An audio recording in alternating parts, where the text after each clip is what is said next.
এসেছে 26-27। ওয়েলকাম জানাচ্ছি তোমাকে আমাদের কোয়েশ্চেন ব্যাংক সলভিং সিরিজের আর্টিকেল 2018 সালের পার্ট 2 তে।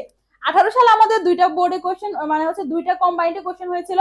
কম্বাইন্ড বোর্ডে যেখানে আমাদের দুই সেট ছিল, ক সেট খ সেট। আমরা ক সেট ইতিমধ্যে সলভ করে ফেলেছি। এখন আমরা আর্টিকেলের খ সেট খ সেটটা, হ্যাঁ অল বোর্ডের খ সেটটা সলভ করব। তুমি জাস্ট আপুর সাথে 2 মিনিট সময় দাও।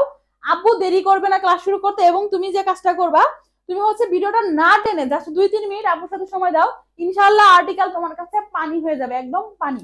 আসো দেখো, এখানে সরাসরি আমরা প্যাসেজে চলে যাব। বলা আছে William Shakespeare was born on April 23, অর্থাৎ এপ্রিলের কত সালে 23 তারিখ, এপ্রিলের 23 তারিখে, সালটা হচ্ছে 1564, ইন ড্যাশ জন্মগ্রহণ করেছিল dash village of Stratford on Avon in dash country of. Okay, একটু আমরা এই পর্যন্তই পড়বো, আমরা বেশি পড়বো না। দেখো আর্টিকেলের ক্ষেত্রে সবসময় গ্যাপের পরে খেয়াল করবে, গ্যাপের পরে নোটিস করবে। দেখো গ্যাপের পরে আছে কি ভিলেজ অফ স্টার্টফোর্ড, এটা কি? এটা একটা নাউন ফ্রেজ। এটা কি? এটা একটা নাউন ফ্রেজ।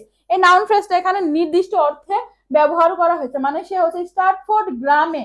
ওকে, নির্দিষ্ট রয়েছে। তাহলে যখন এই নাউন ফ্রেজটা নির্দিষ্ট অর্থ প্রকাশ করছে, তাহলে নির্দিষ্ট অর্থে আমরা কি ব্যবহার করি বলতো? আমরা দি ব্যবহার করি। Okay, in the country. Okay, in the country এটাও নির্দিষ্ট রয়েছে, তাহলে এর পূর্বে আমরা কি ব্যবহার করব? দি ব্যবহার করব। দেখো his father John Shakespeare was dash farmers son. তার বাবাও কি ছিল? একজন কৃষকের পুত্র ছিল বা কৃষকের ছেলে ছিল।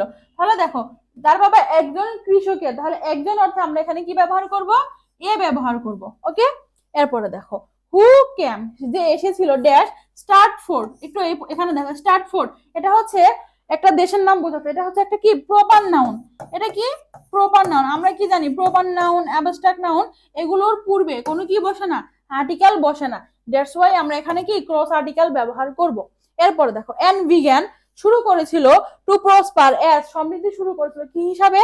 অ্যাজ ড্যাশ ট্রেডার, মানে হচ্ছে সে গম ভুট্টা এগুলার মানে হচ্ছে এটা কি বলে? ব্যবসায়িক হিসাবে তার যাত্রাটা শুরু করেছিল। ওকে, তাহলে এখানে আমরা একজন অর্থে অ্যাজ এ ট্রেডার লিখবো। কি লিখবো? অ্যাজ এ ট্রেডার, একজন ব্যবসায়ী। ওকে, এরপর দেখো হিজ মাদার, তার মা ম্যারি আর্ডেন, তার মা হচ্ছে ওয়াজ, ম্যারি আর্ডেন ছিল daughter of dash prosperous farmer. তার মাও কি ছিল? একজন সমৃদ্ধশালী হচ্ছে কৃষকের মেয়ে ছিল। তাহলে দেখো ওয়াজ দা ডটার, এটা নির্দিষ্ট অর্থে। ওকে, নাউন ফ্রেজের পূর্বে নির্দিষ্ট অর্থে আমরা এখানে কি ব্যবহার করব? দি ব্যবহার করব। দা ডটার অফ আ প্রসপারিয়াস, তাহলে একটা বিত্তশালী ফার্মার বা একজন বিত্তশালী ফার্মারের অর্থে, একজন অর্থে আমরা এখানে কি ব্যবহার করব? আর্টিকেল এ ব্যবহার করব। ওকে, ফ্রম ড্যাশ ওল্ড ফ্যামিলি। দেখো ওল্ড ওল্ড ওল্ডটা আমার কি আছে? এটা আমার বাউল সাউন্ড দ্বারা আছে না? দেখো বাউল সাউন্ড দ্বারা আছে, তাহলে বাউলের পূর্বে আমরা কি ব্যবহার করি বলতো? অ্যান ব্যবহার করি। হ্যাঁ, of mixed Anglo Saxon and Norman blood. Okay, এরপর দেখো it is generally believe that neither dash poet's mother. একটু খেয়াল করো, দেখো পয়েটস মাদার, এটা কি আছে? অ্যাপোস্ট্রফি দ্বারা হচ্ছে একটা নাউন ফ্রেজ আছে, এটাও নির্দিষ্ট আছে। ওকে, তাহলে আমরা নির্দিষ্ট অর্থে এখানে কি ব্যবহার করব? দি ব্যবহার করব।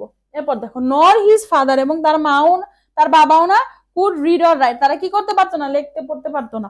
এরপর দেখো শেক্সপিয়ার ম্যারিড অ্যানা হ্যাথওয়ে, হ্যাঁ বা Annie Hathaway the daughter of. দেখো এই যে দেখো এই লাইনটার এই লাইনটা মিল আছে না? দেখো তো দ্য ডটার অফ একদম সেম। দেখো the daughter of dash pleasant family, তাহলে এখানেও আমরা কি লিখবো?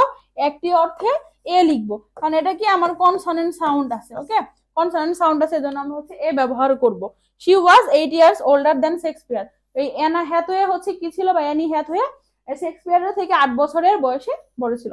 দেখো মাত্র 2 মিনিটে আমরা হচ্ছে খুব সহজে এটা সলভ করতে পারছি। তোমাদের বোঝার সুবিধার্থে আমি পুরো প্যাসেজটা পড়ছি, বাট পরীক্ষার হলে আমার পুরো পড়ার দরকার নেই। আমি জাস্ট হচ্ছে এই যে লাইনে শুরু হয়েছে ওই লাইনটা আমি পড়বো, এবং লাইনের পরে কি আছে আমি জাস্ট এই জিনিসটাই ফোকাস করব।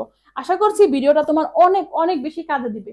তোমাদের সবার সাথে দেখা হবে আর্টিকেলের পরবর্তী বোর্ড সলভিং ক্লাস। ধন্যবাদ সবাইকে।